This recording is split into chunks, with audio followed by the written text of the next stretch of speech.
pamilya, lalabas po ito ngayon dito sa aking likurang bahay. Ito po yung ating hinaharnit kanina na belly na surilo. Tama-tama lang po sa aming tatlong pamilya. At ito po yung aking iyawan. Gagamitin natin mamaya.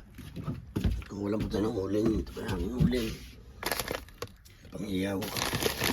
At bago nga po pala ako lumabas dito sa aking shed, bago ko ilagay yung uling dito sa ating yawanay, nandito na rin lang po, ipapakita ko na sa inyo aking magulong mountain shed. Ito po yung aking mga gamit na ginagamit, mga pang DIY pagka ako pinagagawa dito.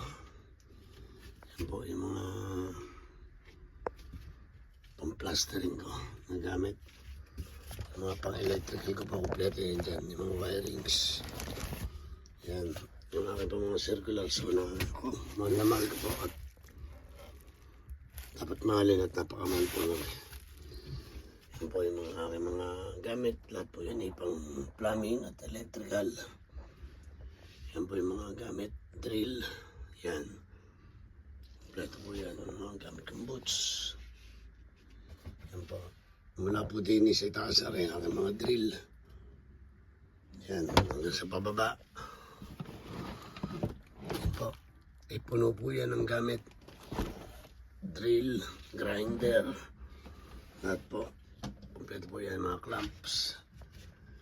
Lagari, level. Kompleto po yan.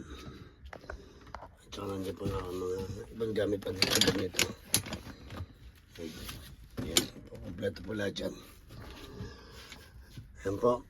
At lalabas po tayo. Ito nga po pala yung aking mixer na ginagamit na panghalo. Pagka yung mga pagka po yung nagtatiles.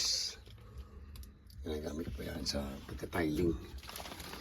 Lalabas po tayo. Ito po yung uling. Kaya ready lang po natin mamaya. At ito po yung ating gagawin panindi. Yan.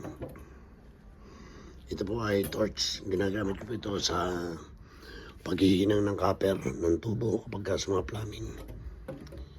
Yan. Naka-off po siya. Ngayon pag inon nyo siya, bubuksan nyo rin po yung kanyang bulb dito. Yan po. At pipindutin nyo lang.